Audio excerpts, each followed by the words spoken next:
Hey guys, how's it going? Welcome back to Never Lose Your Nerd. This is going to be the season 2 finale of Severance. It's going to be my review. Got to put it out in the beginning because I always forget to say it. Spoilers ahead. If you haven't seen it, what are you doing? You need to get your life right and catch up on the show, catch up on the season finale because the show is great, really good, weird, all that quirky stuff, but that's what makes the show really good. But yeah, I'm just going to get into the season finale and bittersweet because I didn't want this show to end, but it was a great ending, and we're gonna get into it. I definitely love this season finale, and I really like this season. It definitely isn't as good as season one to me. I know the middle, a lot of people said it slowed down, which it did a little bit, but episode seven was probably still my second favorite compared to this one. Episode seven was still, I said in my review, kind of sad and haunting, but I still really loved it. I love seeing the background with Mark and Gemma and how they met and everything, and it really just ties into the story, especially this finale. But this ends on a big cliffhanger, like last season did, which still gives us more questions than answers. But yeah, I just really love this episode. I was just before I started, I was like, I don't want this show to end. I don't want this season to end. No telling how long we have to wait for next season. Of course, they are doing a season three. They have confirmed it. We knew they were. You can't just leave this show like it is without hopefully explaining more next season. But just getting into it, I really like the beginning where you see Mark's Annie and Mark's Audi going back and forth on the recorder, kind of giving their reasons for why one should, I guess, survive and one shouldn't. And then the Audi is like, well, if we reintegrate, we're going to be one person with all the same memories and everything. But then the Annie was like, well, what I have, I'm going to forget. Like, you've been around a lot longer than I have. I haven't been around for like 2 years. And he's in love with Haley now. He really likes his friends there that he's built a relationship with. He doesn't want to lose the only life he knows on the inside. And the Audi really wants to get his wife back and is trying to explain, we lost our wife and we grieved. And that's why I did what I did with the severed program because I didn't want to feel that grief and that loss. So um, he didn't want to put that on his innie, I guess. So that's why he did it, which I kind of understand. Like I said, I really did just enjoy the back and forth. And then Cobell and Devin were there to explain to him what he kind of needs to do. Cobell was asking him, "Have you finished Cold Harbor?" He said no. She said, "Well, then Gemma's still alive. They need Gemma alive." And she kind of explained Cold Harbor and explained what Gemma is, but it still doesn't give us all the details. She said all the files he's been doing is her consciousness, which is all the little rooms we've been seeing her go into. It still doesn't explain exactly why they picked them, exactly why he's building her personalities. So I'm guessing season three is going to explain all of that. Hopefully, like I said, there's still a lot of questions. They gave us some answers, but not full answers. Like I said, just still a lot of things we don't know, which, like I said, still leads to the intrigue and the mystery. But he ends up going back and trying to find his wife. Well, when he does get back, he shows up, and then Helly shows up, and he goes to sit down to complete the Cold Harbor file, which is at 96%. And they walk in as with the creepy freaking statue of Kier Egan. Everything in this show is just weird and creepy and just off. People just it's basically like a cult and like Scientology or something, and just nothing's right in this show. It's just but it's just a creepy statue in the letter and saying if he finishes this and it's gonna be a great what do you call it? It's gonna be a great thing for society and for the world, and you're gonna change the world, basically, whatever. And so it sits down and eventually he figures it out and he finishes it, and him and Helly have the idea, well, not have the idea, but they come together, and yeah, once he finishes it, they're gonna go try to get he's gonna go try to find Gemma. She gives him the little note card that has the directions how to get down to the elevator in the hallway. And then what was the other thing? Oh, it goes back to whenever I think is Jane Egan walks in the room and he's like, you disappointed me or whatever. And I think basically the reason for that is she doesn't have all of Kier in her, like she's different. she's not what he wanted her to be. But when she gets angry, he's like, there it is. And I guess he's fathered, of course, a lot of children. And I guess he's trying to find the perfect Kier replacement. Like I said, there's still a lot of questions we still don't know answers. If you watch the show and if there's stuff I'm missing in the show, I would like people to comment and give their theories or explanations on stuff maybe I missed or if anybody's some of these things I think, of course, we're meant to be still questioning and wondering about. But if I miss something and you know, let me know. But this is just my thoughts and stuff after the show. I haven't seen any reviews. I want to get my full review and thoughts without any outside influences.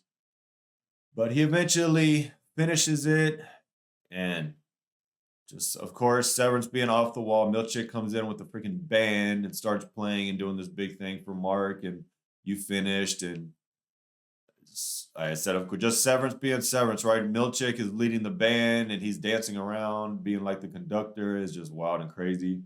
Eventually, they lock him in the bathroom. Helly does, and then Mark goes to find his wife, Gemma, and eventually he does. She, in the one part you see her when she opens the door, it has her clothes, and it does a flashback of when right before she leaves and she gets in the car accident. I believe that's the clothes that she wears. So as soon as I saw that, I was like, oh no, he's gonna walk in and they're gonna show how she died, but they didn't. So I don't know if next season we're gonna see how she died in the car crash, or maybe she didn't die in a car crash. They just took her. Like I said, there's still some things we don't know yet. But that's what I was fully expecting, is for her to walk in that door, and then it was gonna be her and Mark, and then she was gonna leave, and it was gonna show how she got in the accident or how she supposedly died. But it didn't show that. She walked in and there was a baby bed, and she had to take it apart, and they're like, it's holding whatever her consciousness is holding. I guess her memories aren't coming back. She doesn't remember anything. They asked who you are. She said, I don't know. So, like I said, I still don't fully know why they did all that. But he eventually does. Well, before that, Milchick finally figures out what they're doing. They locked him in the bathroom.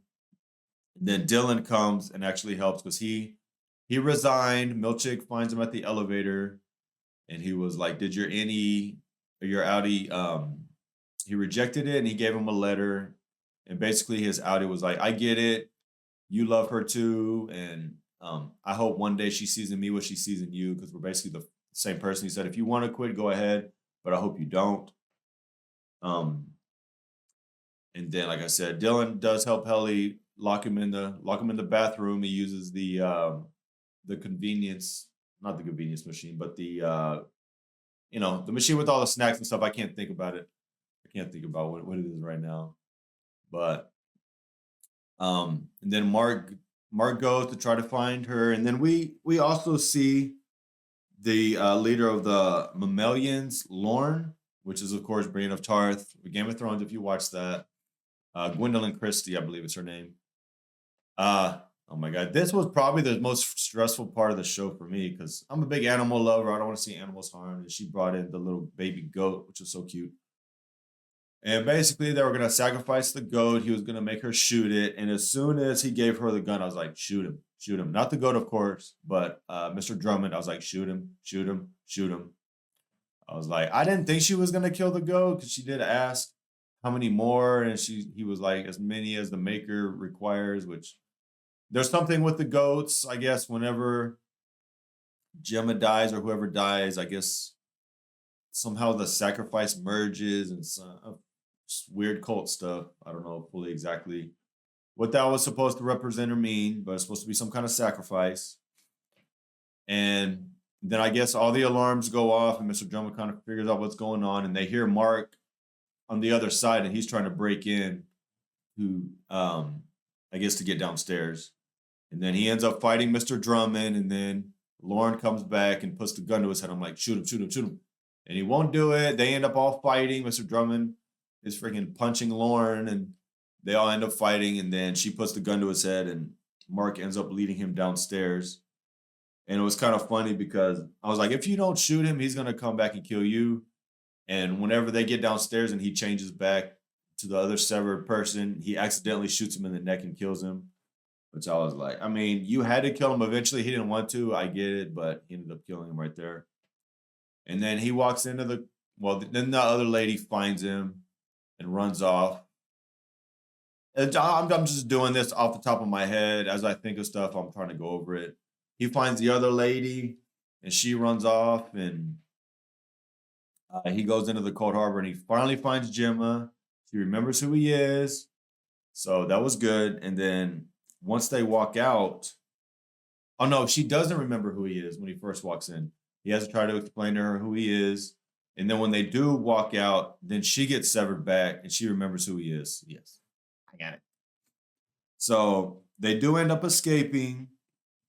I said there was a big thing with Mr. Milchick trying to break out in the band and everything. And but the main point is he gets Gemma, he breaks her out, and they go to the hallway. And then this was heartbreaking. He gets her out, but then he doesn't leave because he's the innie. He's in love with Helly. And of course, it goes back to the very beginning when they're having the conversation with each other about, I'm in love with somebody on the inside. You want to get your wife back, I understand, but we're still the same person, but we're still kind of different. So he ends up staying. It's sad because Gemma's like, we're finally back together. You saved me, you got me out, and now we can be together. But he decides to stay. So, and then he stays with Helly, of course, and they run back. And that's going to be another thing is like, what's their plan? Because the one lady does say you'll kill them all. So I think if he leaves, all the innies are going to die. So I think the next season is going to be him and Helly probably trying to save all the innies somehow. Maybe there's a way to get them all, their minds all put back together. What is it called? Okay, reintegrated. Maybe they can get everybody reintegrated back together, and then they'll all have the same memories and remember each other. I don't know. That's gonna be the big mystery for next season. But I really love this season. I said more questions than answers again, which is good. I mean, can't wait for the next season to happen. Like I said, it's just you wanted him to be with his wife. He got her out, so I'm just hoping next season isn't going to be Gemma trying to get back in. And then what's going to happen when Devin and Cobell see her, and I don't know. Like I said, it's just gonna be interesting to see how they do next season. If they're gonna try to break the innies out, the innies are gonna try to reintegrate. I mean, we'll see. Like I said, let me know what y'all think of the thought of the season, the finale. I thought it was really good, of course. Can't wait for next season. Like I said, well, if you would please like the video, subscribe, leave a comment, and I'll see you in the next one. Bye.